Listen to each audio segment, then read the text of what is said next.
79তম স্বাধীনতা দিৱস গোটেই ভাৰতৰ লগত সংহতি ৰাখি আমি আজি মানকাচৰত সাৰ্কেল লেভেলত চক্ৰ লেভেলত ৰেভিনিউ চক্ৰ লেভেলত আমি আজি উদযাপন কৰিবলৈ লৈছোঁ আৰু আজিৰ এই পতাকাখন আমাৰ অতিকৈ শ্ৰদ্ধাৰ মানকাচৰ সাৰ্কেল অফিচাৰ মহোদয়ে উদ্বোধন কৰিব মই আহ্বান জনাইছোঁ। লগতে মই সম্পাদক আব্দুল্লাহ ছাৰক অনুৰোধ কৰিছোঁ ছাৰক এখন ফুলাম গামোচাৰে সম্বৰ্ধনা জনাই ইয়াত ডাইচ লৈ আগবঢ়াই লৈ আহে। ধন্যবাদ।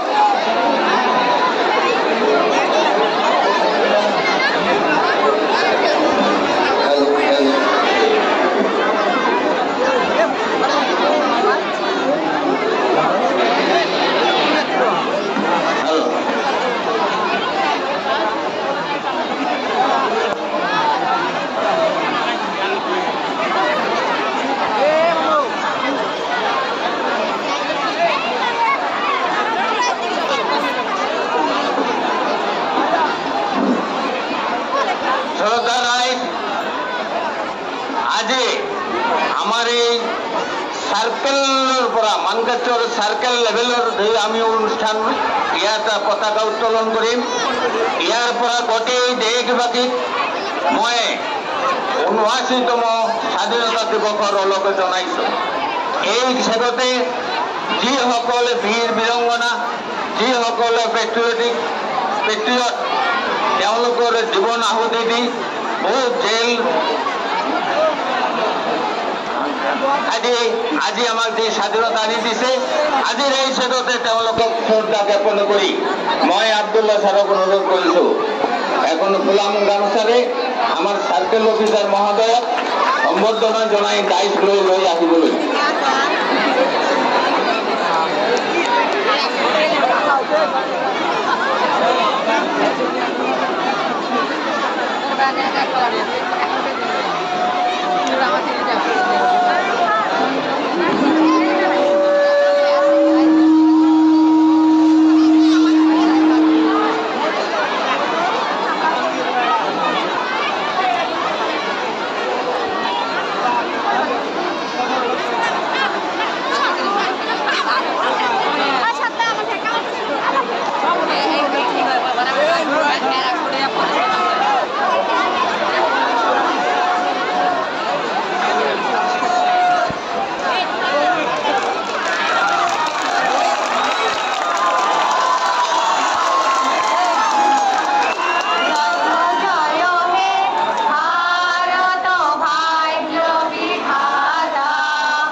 আজি আমাৰ ভিআইপি আমাৰ সাৰ্কেল অফিচাৰ মহোদয় পতাকা উত্তোলন কৰিলে।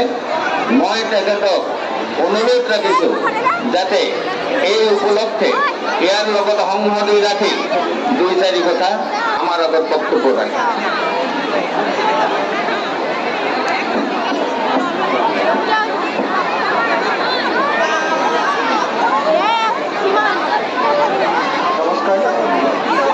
পৰম শ্ৰদ্ধাভাজন ৰাইজ, জয়তে আজি দেশৰ 79তম স্বাধীনতা দিৱসৰ এই পবিত্ৰ ক্ষণত মানকাছাৰ ৰাজপথৰ সমূহ জনগণক আন্তৰিক অভিনন্দন আৰু শুভেচ্ছা জ্ঞাপন কৰিছোঁ।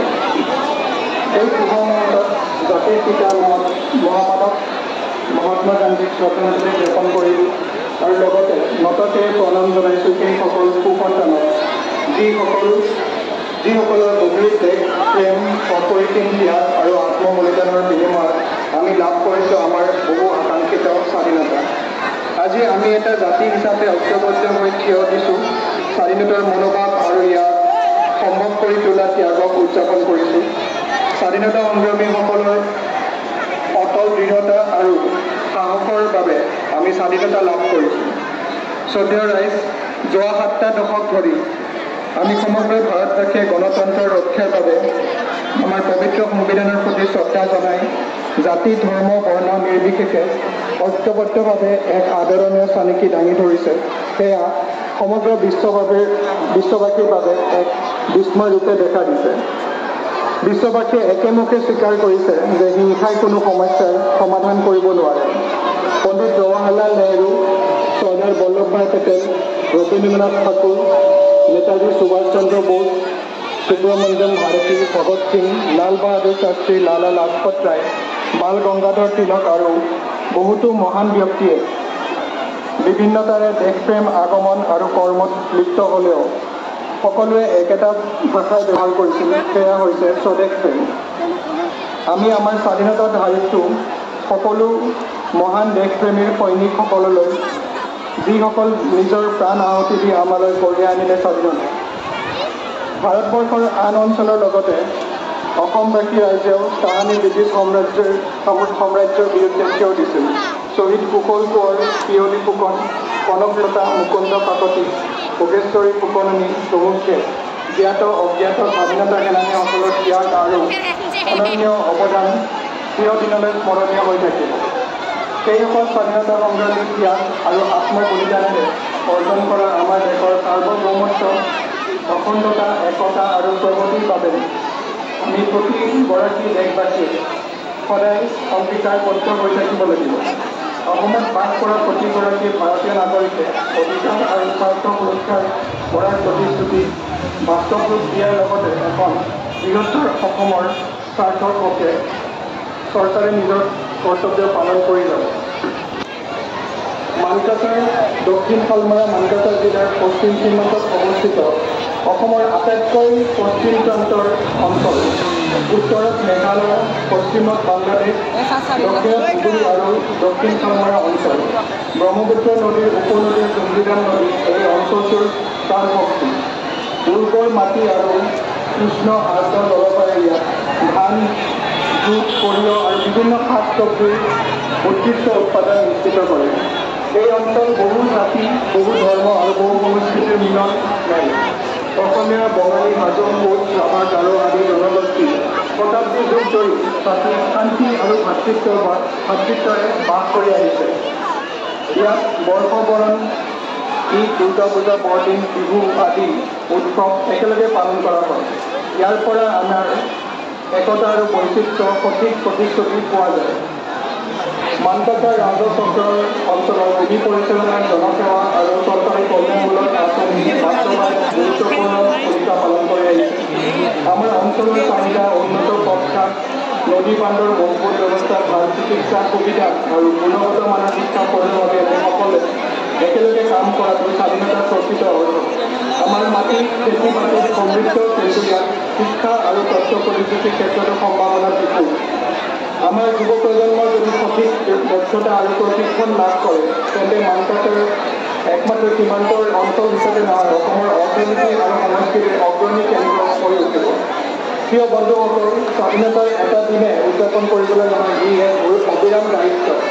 যিদৰে সীমান্তত আমাৰ সাহসী সৈনিকসকলে দেশ ৰক্ষা কৰে তেনেদৰে আমি প্ৰতিদিনে সত্য ন্যায় পৰিষ্কাৰতা আৰু একতাৰ মূল্যবোধ ৰক্ষা কৰোঁ। এই গৌৰৱত কিন্তু আমি প্ৰতিজ্ঞা কৰোঁ যে সংবিধান আৰু আইনক সন্মান কৰি পৰিৱেশ আৰু আমাৰ নদী জলাশয় সংৰক্ষণ কৰিম, মাদক শক্তি দুৰ্নীতি ইত্যাদিৰ বিৰুদ্ধে আমি সজাগ থাকিম, শিক্ষা আৰু দক্ষ উন্নয়নক অগ্ৰাধিকাৰ দিম। জনগণ আৰু দেশৰ বৃহত্তৰ স্বাৰ্থৰ বাবে অৰ্পণ কৰি যিকোনো দায়িত্ব আমি পালন কৰি যাম। ৰাজ্যৰ লগতে আমাৰ মানকাছাৰ অঞ্চলৰ বৰ্তমান প্ৰগতি, শান্তি আৰু সমৃদ্ধিৰ এক নৱ যুগৰ সূচনা ঘটিছে। সমাজৰ সকলো শ্ৰেণীৰ ৰাইজৰ চকুত নতুন আশাৰ সপোন জাগি উঠিছে। স্বাধীনতা দিৱসৰ এই পবিত্ৰ ক্ষণত ৰাইজলৈ মোৰ বিনম্ৰ অনুৰোধ, আহক জাতি, ধৰ্ম, বৰ্ণ, ভাষা সকলোৱে ভেদাভেদ পাহৰি আমি নতুন প্ৰজন্মৰ বাবে এখন হিংসা আৰু সন্ত্ৰাস বৰ্জিত সৰ্বশ্ৰেষ্ঠ ৰাজ্য হিচাপে গঢ়াৰ বাবে অংগীকাৰবদ্ধ হওঁ। এই সজাতে আজি এই পবিত্ৰখনত সমূহ বিষয়া কৰ্মচাৰীসকলক সততা, নিষ্ঠা আৰু আন্তৰিকতাৰ সেৱা প্ৰদান কৰি যাবলৈ আহ্বান জনাইছোঁ। সমবেত ৰাইজ আৰু আজি এই কাৰ্যসূচীত অংশগ্ৰহণ কৰা বিভিন্ন বিদ্যালয়ৰ ছাত্ৰ ছাত্ৰীসকল, আৰক্ষীৰ লগতে আমাৰ সীমান্ত বাহিনীৰ সমূহক মই আন্তৰিক অভিনন্দন জ্ঞাপন কৰিছোঁ আৰু লগতে সাংস্কৃতিক দলৰ শিল্পীসকলক তথা সাংবাদিক বন্ধুসকলৰ উপৰিও জিলাত আমাৰ ৰাজস্ব প্ৰশাসনৰ বিভিন্ন বিষয়া কৰ্মচাৰীসকলক আজি এই অনুষ্ঠানৰ সাফল্যমণ্ডিত কৰাৰ বাবে মোৰ আন্তৰিকতা যে কৃতজ্ঞতা যাচিছোঁ। লগতে এই হায়াৰ ছেকেণ্ডেৰী স্কুলৰ সকলো বিষয়া কৰ্মচাৰীসকল, ছাত্ৰ ছাত্ৰীসকলকো মোৰ আন্তৰিক ধন্যবাদ জনাইছোঁ। আজি স্বাধীনতা দিৱসত কাৰ্যসূচীত অংশগ্ৰহণ কৰা সমূহ ৰাইজক ধন্যবাদ জ্ঞাপন কৰিছোঁ। পদশেষত এই অঞ্চলৰ শান্তি শৃংখলা বজাই ৰখাত আমাৰ এই অঞ্চলটোৱে ৰাজ্যখনৰ সৰ্বাংগীন উন্নয়নৰ বাবে জাতি, ধৰ্ম নিৰ্বিশেষে সকলোকে সহায় সহযোগ আগবঢ়াৰ বাবে পুনৰবাৰ মোৰ আন্তৰিক প্ৰীতি আৰু শ্ৰদ্ধাৰ অভিনন্দন জনাই ৭৯তম স্বাধীনতা দিৱসৰ ভাষণ ইমানতে সামৰিছোঁ। জয় হিন্দ, জয় আইখন, ভাৰত মাতা কি জয়। ধন্যবাদ।